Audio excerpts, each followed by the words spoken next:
നമസ്കാരം. സംസ്ഥാനത്ത് ഭരണമാറ്റത്തിന് പിന്നാലെ CPM ഗുണ്ടാ സംഘങ്ങൾക്ക് തിരിച്ചടി. യൂത്ത് കോൺഗ്രസ് പ്രവർത്തകനായിരുന്ന ഷുഹൈബിനെ വെട്ടിക്കൊലപ്പെടുത്തിയ കേസിൽ മുഴുവൻ പ്രതികളുടെയും ജാമ്യം റദ്ദാക്കി. പ്രോസിക്യൂഷന്റെ ആവശ്യം പരിഗണിച്ചുകൊണ്ടാണ് പ്രതികളുടെ ജാമ്യം റദ്ദാക്കിയത്. ആകാശ് തിലങ്കേരി അടക്കം 17 പേരാണ് കേസിലെ പ്രതികൾ. തലശ്ശേരി അഡീഷണൽ സെഷൻസ് കോടതിയാണ് ജാമ്യം റദ്ദാക്കിയത്. പ്രതികളെല്ലാം CPM പ്രവർത്തകരാണ്. 2018 ഫെബ്രുവരി 12 രാത്രി തട്ടുകടയിൽ സുഹൃത്തുക്കൾക്കൊപ്പം ഇരിക്കുമ്പോഴാണ് ഷുഹൈബ് കൊല്ലപ്പെട്ടത്. ബോംബെറിഞ്ഞ് ഭീകരാന്തരീക്ഷം സൃഷ്ടിച്ചായിരുന്നു കൊലപാതകം. 41 തവണ ഷുഹൈബിന്റെ ശരീരത്തിൽ വെട്ടേറ്റിരുന്നു. കാലിലും ഒട്ടേറെ വെട്ടേറ്റിരുന്നു. സംഭവ സ്ഥലത്ത് നിന്ന് ആശുപത്രിയിലേക്ക് കൊണ്ടുപോകും വഴിയാണ് ഷുഹൈബ് മരിക്കുന്നത്. ജനുവരി 12 എടയന്നൂർ ടൗണിലുണ്ടായ CPM കോൺഗ്രസ് സംഘർഷത്തിൽ CITU പ്രവർത്തകൻ ചാലോടിലെ ബൈജുവിന് പരിക്കേറ്റതായും ബൈജുവും CPM പ്രാദേശിക നേതാക്കളും നടത്തിയ ഗൂഢാലോചനയാണ് ഷുഹൈബിന്റെ കൊലപാതകത്തിലെത്തിയതെന്നുമാണ് കുറ്റപത്രത്തിൽ പറയുന്നത്. സ്കൂളിലെ സംഘർഷത്തിലും എടയന്നൂർ ടൗണിലെ സംഘർഷത്തിൽ CITU പ്രവർത്തകർക്ക് പരിക്കേറ്റ സംഭവത്തിലും ഷുഹൈബ് പ്രതിയായിരുന്നു. സുഹൃത്തുക്കളായ കീഴൂർ റിയാസ് മൻസിലിൽ റിയാസ്, നൌഷാദ്, ഇസ്മായിൽ, മൊയ്തീൻ എന്നിവർക്കും പരിക്കേറ്റിരുന്നു. നിരവധി തവണ ബോംബെറിഞ്ഞാണ് അക്രമം നടത്തിയത്.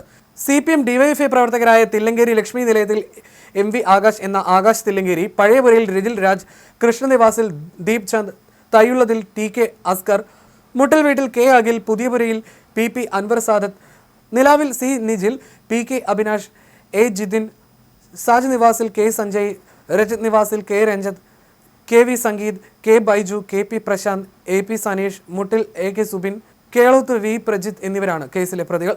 ഷുഹൈബിന്റെ വീട്ടുകാരുടെ പരാതിയെ തുടർന്ന് കേസിന്റെ അന്വേഷണം CBIക്ക് വിട്ടിരുന്നു. സംസ്ഥാന സർക്കാർ ഉയർത്തിയ എതിർവാദങ്ങൾ തള്ളിയായിരുന്നു ഹൈക്കോടതിയുടെ നടപടി. അന്വേഷണം CBI ഏൽപ്പിക്കണമെന്ന് ആവശ്യപ്പെട്ട് ഷുഹൈബിന്റെ മാതാപിതാക്കളായ CP മുഹമ്മദ്, SP റസിയ എന്നിവരായിരുന്നു ഹർജി സമർപ്പിച്ചത്.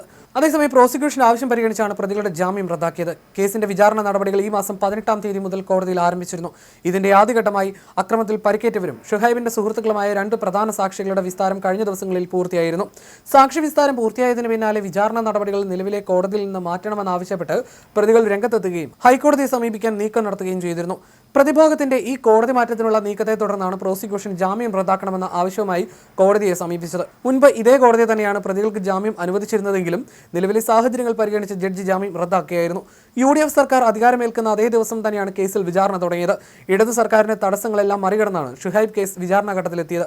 സമാനതകളില്ലാത്ത രീതിയിലാണ് പ്രതികൾക്ക് അനുകൂലമായി മുൻ സർക്കാർ ഇടപെടൽ നടത്തിയത്. CBI അന്വേഷിക്കണമെന്ന കുടുംബത്തിന്റെ ആവശ്യം ഹൈക്കോടതി സിംഗിൾ ബെഞ്ച് അംഗീകരിച്ചെങ്കിലും ഡിവിഷൻ ബെഞ്ചിനെയും പിന്നീട് സുപ്രീം കോടതിയെയും സമീപിച്ച് സർക്കാർ അനുകൂല വിധി നേടി. CBI അന്വേഷണത്തിനെതിരെ കോടതിയിൽ പൊരുതാൻ പൊതുഖജനാവിൽ നിന്ന് പിണറായി സർക്കാർ ചെലവാക്കിയത് 86 ലക്ഷം രൂപയായിരുന്നു. CBI ആവശ്യം സുപ്രീം കോടതി തള്ളിയതോടെ സ്വന്തം അഭിഭാഷകനെ വെക്കാനുള്ള കുടുംബത്തിന്റെ ആവശ്യത്തിനും സർക്കാർ വിലങ്ങുതടിയായി നിന്നു. കുടുംബം കോടതിയെ സമീപിക്കുകയും തീരുമാനമെടുക്കാൻ സർക്കാരിനോട് ആവശ്യപ്പെടുകയും ചെയ്തിട്ടും സർക്കാർ കണ്ട ഭാവം നടിച്ചില്ല. കോടതി അലക്ഷ്യ നടപടിയിലേക്ക് നീങ്ങുമെന്ന് കുടുംബം സർക്കാരിനെ അറിയിച്ചതിന് പിന്നാലെയാണ് സ്വന്തം അഭിഭാഷകനെ വെക്കുന്നതിന് അനുമതി നൽകിയത്. ഇതിന്റെ ചിലവ് KPCC ആണ് വഹിക്കുന്നത്. ജൂലൈ 10 വരെ തുടർച്ചയായി വിചാരണ നടക്കുകയാണ്. ആദ്യഘട്ടത്തിൽ അന്വേഷണ ഉദ്യോഗസ്ഥർ ഒഴികെയുള്ള 137 സാക്ഷികളെ വിസ്തരിക്കും. അതേസമയം പ്രതികളുടെ ജാമ്യം റദ്ദാക്കിയ കോടതി നടപടിയെ യൂത്ത് കോൺഗ്രസ് സ്വാഗതം ചെയ്തു. വിചാരണ വൈകിപ്പിച്ച് കേസിൽ നിന്ന് ആനുകൂല്യം നേടാനുള്ള പ്രതികളുടെ ശ്രമത്തിനുള്ള തിരിച്ചടിയാണിതെന്ന് യൂത്ത് കോൺഗ്രസ് കണ്ണൂർ വൈസ് പ്രസിഡന്റ് ഫർസിൻ മജീദ് പ്രതികരിച്ചു.